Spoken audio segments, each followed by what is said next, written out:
The New York case against Donald Trump is falling apart. It's laughably bad. But were it not for the absolutely biased judge who hates Donald Trump, it'd be over already. But this judge is not allowing what is obviously a bunk case to be dismissed. Trump got so mad he stormed out. And here we have several interesting circumstances. Trump was fined $10,000 for criticizing the judge, and he should. And now the judge is threatening him with something worse.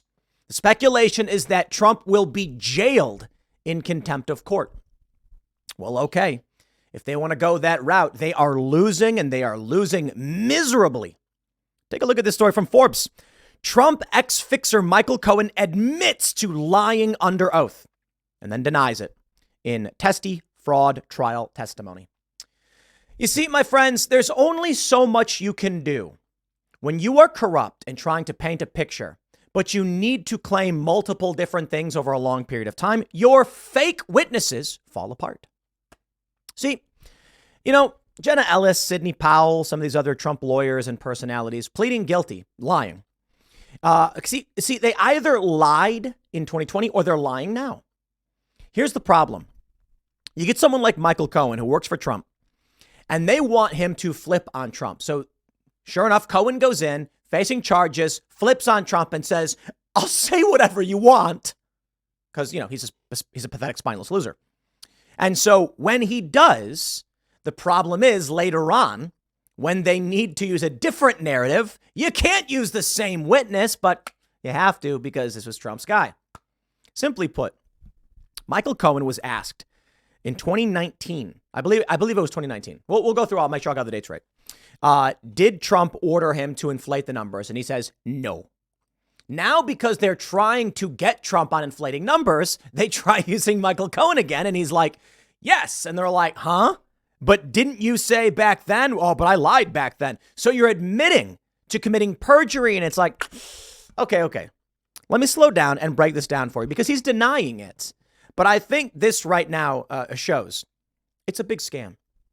And after this, their star witness basically says he's been lying half the time. You don't even know what he's telling the truth on. The Trump lawyers tried, I believe, twice to get this dismissed. But the biased judge, a psychopath, in my opinion, is just like, no. I'm like, dude, any reasonable person can see that this is BS. Forbes reports attorneys for former President Trump sparred with the ex-president's former lawyer, Michael Cohen, as he testified for a second day Wednesday in the fraud trial against former President Trump, including by accusing him of perjury after he implicated Trump in the allegedly fraudulent scheme to change the stated value of assets to give Trump the net worth figure he desired. Here we go. Key facts. Cohen served as Trump's fixer prior to turning against the president and pleading guilty to criminal charges in 2018, took the stand Wednesday after giving damaging testimony Tuesday in which he claimed Trump directed him and then Trump Organization CFO Alan Weisselberg to change the valuation of assets on financial documents in order to reach whatever arbitrary net worth Trump wanted for himself. Trump attorney Alina Habba sought to discredit Cohen as a witness in cross-examination Wednesday, questioning him after he said he was not actually guilty of tax evasion despite pleading guilty to it in 2018 and getting him to acknowledge that it was the first time he said that in open court. Trump attorney Christopher Kise said Cohen has now admitted to perjury. And after lawyers for the attorney general objected to the line of questioning, calling it a circus, Kise said, there's nothing wrong with calling a liar a liar. Later in Habba's cross-examination, Cohen also said he was lying under oath in congressional testimony he gave in 2019, in which he denied any recollection of Trump ever asking him or Weisselberg to inflate numbers for financial statements. After the court's lunch break, however, Cohen reversed course and denied he lied in congressional testimony after saying he told the truth. The about-face led Trump's attorneys to ask the judge to issue a verdict in the ex-president's favor because it would suggest Trump did not play a role in fraudulently inflating assets, as Cohen claimed, which the judge denied, causing the former president to walk out of the courtroom. Let me just state it clearly.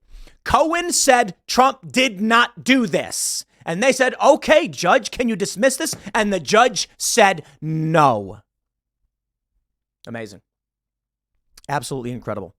Cohen clarified under questioning from the Attorney General's office that he told the truth because Trump did not specifically state to inflate the numbers, but that he speaks like a mob boss, and I knew what he meant.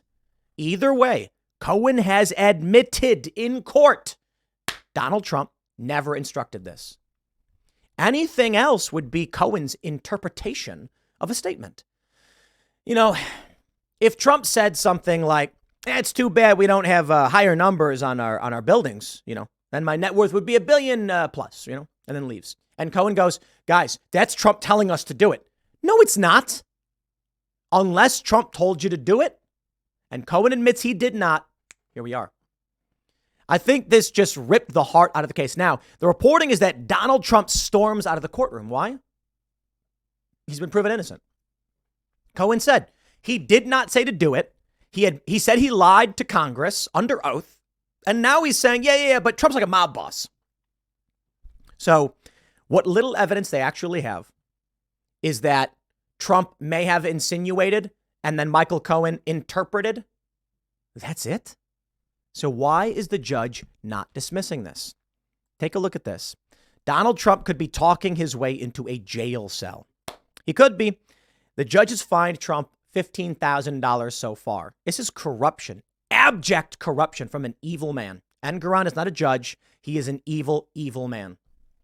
Anyone who sees this knows two things. The first, in my opinion, and perhaps biased, is that these claims are ridiculous. Absolutely. Mar-a-Lago worth $18 to $20 million. That's insane.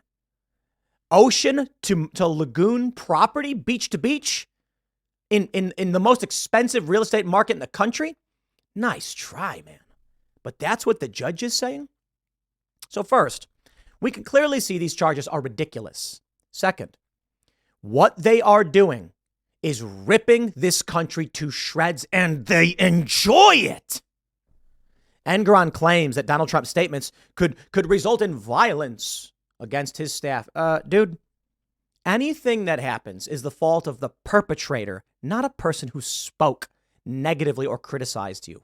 Spare me your psychobabble. To be fair, Ron Coleman last night was like, Trump walks out of the courtroom and then tells reporters that the judge is partisan or whatever. And it's like, why would you do that?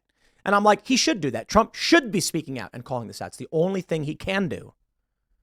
Newsweek reports Donald Trump is at risk of being jailed if he continues to make disparaging remarks about those connected to the $250 million civil fraud suit against the former president. Judge Arthur Engoron fined Trump for a second time on Wednesday after he violated a partial gag imposed to stop him from attacking court staff overseeing the lawsuit, accusing Trump of fraudulently inflating the value of his property and assets in financial statements for years. Trump has denied all allegations. And I do not believe that someone who is running for office can be gagged in this way. I believe it is unconstitutional. I believe that is a massive violation. And Judge Engoron is part of a seditious conspiracy or standalone complex to destroy the core of this nation and the Constitution and our norms. Why? Trump's running for office. He must speak to the public. He is being accused of wrongdoing. He must espouse his opinions to the public, for he seeks their vote. The judge is trying to deny Donald Trump the ability to communicate with his constituents during a massive election season. Judge Engoron, were he a fair man, would simply say, Donald Trump has a right to speak as a presidential candidate. I encourage him to do so. But we will remain highly critical and push back on his statements as we feel they are damaging. They could increase the risk of violence, blah, blah, blah. That'll be fine. You can argue with him.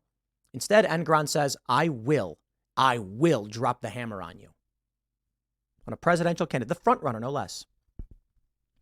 During Wednesday's proceedings in New York, Engoron ordered Trump to take the witness stand to answer questions about comments he gave to reporters about a very partisan individual sitting alongside the judge in the courtroom. An apparent reference to Engoron's law clerk, Alison Greenfield.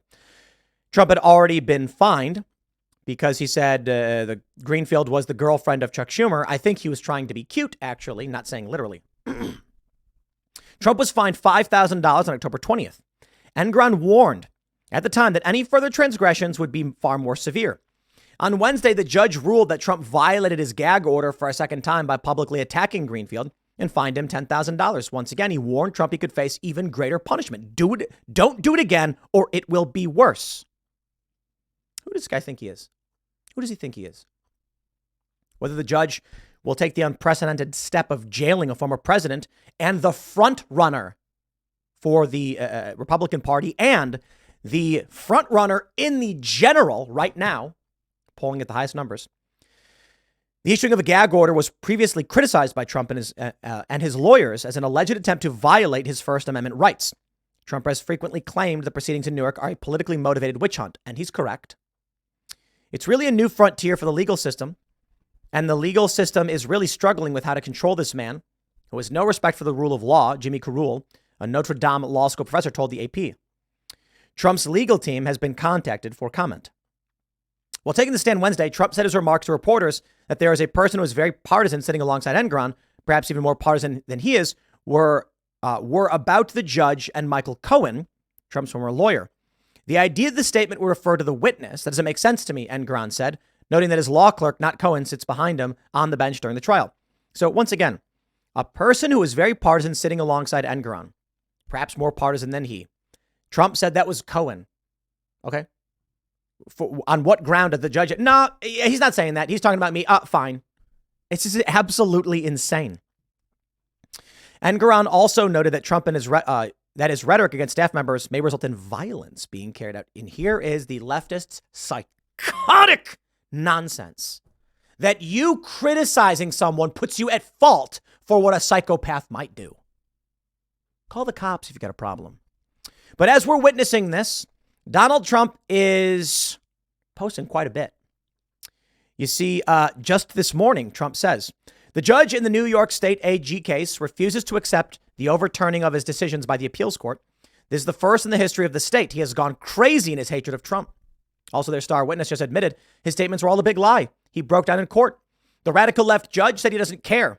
He is trying to protect racist AG Letitia James, who has no case, lost the appeal, but has a tyrannical and unhinged Trump-hating judge. She campaigned for AG on I will get Trump long before she knew anything about me. This is judicial misconduct, coupled with prosecutorial misconduct, and somebody from the state of New York must step in and stop this complete and total miscarriage of justice. Uh-oh. Trump's coming after the judge again. Is he going to be held in contempt? Trump also truthed. The radical left judge who should not be handling the fake and fully discredited case brought against me by New York State AG, it should be handled by the commercial division, but should never have been brought, fined me $10,000 yesterday under his so-called gag order. He is a judge that found me guilty before the trial even started, fact, and long before he had the real facts. Like Michael Cohen collapsing and choking yesterday under cross-examination and completely admitting that I did nothing wrong, he committed massive perjury at a level seldom seen on the stand before. It was like watching the end of the best Perry Mason episode, where the defendant breaks down and cries, yes, I did it, I did it, I did it. The case should be ended now, but this judge and his boss, Letitia Peekaboo James, will never let that happen. He even refuses to accept our big win in the appeals court. It is a disgrace to the legal system in the state of New York. This is a rigged case. And also, Donald Trump truthed. The New York State Attorney General's case against me is dead, but the radical left judge refuses to end it. He just can't let it go. Their star witness lied like a dog on the stand today and then admitted that I did nothing wrong. A total sleazebag. I want to pause right there. Lied like a dog? I don't like that language, Trump. Don't you besmirching dogs. Letitia James should focus on violent crime, which is out of control. So unfair. I don't even get a jury trial. A blight on the New York State judicial system. Businesses are watching all over the world and never coming in, only moving out. The governor should get involved. Election interference by my political opponent. Well, I have to wonder if they're going to arrest Donald Trump, hold him in contempt, and put him in jail for attacking the judge. Now, I think the judge is mostly saying, don't go after my staff. But I wonder if these three statements from Trump, which are pretty bold statements, could result in him being jailed. Now, Trump has an unlikely ally, the ACLU. Trump's gag order in federal case is unconstitutional. The civil liberties group argued that the directive from a D.C. federal judge violates Trump's First Amendment rights and the public's right to hear what he has to say. And I don't see why that argument would not also apply in New York. But this one's more specifically about the federal case. They say for 4 years during President Donald Trump's presidency, the American Civil Liberties Union was one of his biggest courtroom adversaries. Now the group is taking his side in a high-profile fight over what Trump can say as a criminal defendant. The ACLU on Wednesday stepped into the battle over Trump's federal gag order, arguing that U.S. District Judge Tanya Chutkan violated Trump's First Amendment rights, as well as the public's right to hear him when she issued the order earlier this month. Chutkan is presiding over the criminal case special counsel Jack Smith is pursuing against Trump for trying to overturn the 2020 presidential election. Quote, the obvious and unprecedented public interest in this prosecution, as well as the widespread political speech that it has generated, will continue to generate only underscores the need to apply the most stringent First Amendment standard to a restraint on the defendant's speech rights. The group urged Chutkan to reevaluate her order, calling it both vague and overbroad, with aspects of its meaning unknown and perhaps unknowable. One particular uncertainty the ACLU seized on was the meaning of Chutkan's prohibition on statements that target Smith, his prosecutors, court personnel, defense attorneys, or witnesses. Reading the order, defendant cannot possibly know what he is permitted to say and what he is not. Trump's lawyers opposed the gag and have appealed to the D.C. Circuit Court of Appeals. Chutkan has temporarily lifted the gag order while she mulls a request to keep it on ice during that appeal. Trump has also run into trouble in connection with a separate gag order issued by a New York judge. This we know about. But I do find it all to be just so interesting. What we know about these cases, they are bunk nonsense. They are misrepresentations. They are lies. And we are watching it all go down in real time. What should we do? And how do we handle this? I don't know that the actual intention here is to put Trump in prison. I think the gag orders, here's what the court cases accomplish. Draining Trump's resources, and the gag orders seek to stop him from generating press and campaigning. But it seems that they have made a terrible blunder. They don't know how to play this game. In poker, people think bluffing means just acting like you have a hand and throwing chips on the board. That's not entirely, kind of, but not entirely how it works. You have to have a line of play. Right? So you want your opponent to think he bet here, he checked here, he bet here. He might have this. If you just keep throwing money at the board, they're going to be like, he's got nothing. What's he doing? Barrel. There's nothing on the board. There's no draws. He's full of it. You have to be able to actually play a hand. Here's the problem. They thought that by bringing Trump in, they were going to strain his resources. What happens? Trump is able to walk out of the courtroom and say, here's the thing, it's a biased judge, you got to vote for me. And then what happens? Trump gets more press than he would have got otherwise. Oh no, they were trying to stop him from campaigning and they've only helped him do it. Now Trump can rally every day he's in court to the entirety of the press sector, the press corps, and he gets that message out. So what do they do now? In their panic, morons like Engeron then have to go, gag order. And Chutkan's like, gag order. Trump is able to rally more support because of what you're doing. They need to strain his resources and stop him from holding rallies. But all they did was give him a national platform every single day and put him in the news. The worst thing for Donald Trump is if people just stopped looking. But they can't. So what do they do instead? Ridiculous gag orders, trying to silence Trump. And all this does is backfire. And if Donald Trump keeps talking and they have to then jail him, it is going to be massive. Donald Trump's approval rating will probably, his favorability numbers in the polls probably go up another couple points. It's not true. A lot of people say every time they come after him with his cases, his favorability goes up. That's not necessarily true. Maybe in some cases there may be a correlation, but Trump is generally just improving. I think it's silly to think that charging him is the sole reason why his approval rating is going up. No, it's because Biden sucks. It's because we're on the verge of World War III. The economy is crap. They're putting out these numbers. They're like, the economy is growing. It's growing. It's like, dude, ask people how they feel. These numbers are meaningless. And in fact, they probably piss people off more. When you go to someone who's like, I can't afford rent. And then you're like, but the economy is doing better than ever. We've known this for a long time. Stock market numbers, growth numbers mean nothing to the average person. And the left has long brought this up. saying, there'll be there's like a meme of like the depressed looking Wojak. And it's like stocks reach all-time highs. And the person's like, my pay is down and I just want health care. That message ain't getting out. No, Joe Biden sucks and is leading this country to ruin. Donald Trump is coming out and he's speaking. And people are saying, you know what? It was better under Trump. I think even Joe Rogan could tell you his opinion on saltine crackers, and they're going to run a headline story about it. But Joe said it was undoubtedly better under Trump. Who can deny it? You'd have if someone comes out and goes, it's way better now under Biden than it was under Trump, everyone's going to be like, you're lying. There's no question that you're lying. And we're done falling for it. Trump's not a perfect guy. Trump's got his problems. And if you don't want to vote for Trump, by all means, don't do it. But what we're seeing here with these court cases is pure and abject corruption. And I really do. I hope that when Donald Trump gets elected in 2024, assuming it happens, he appoints a strong attorney general who then begins the process of federally indicting the people who are engaged in this corruption. But as we enter the possibility of World War III, who knows? Maybe we won't even make it that far. Roseanne Barr came on this show with Michael Malice, said there's not going to be an election. And we're like, come on. Like maybe we have normalcy bias, optimism bias, but no election. Like even there were elections during the Civil War.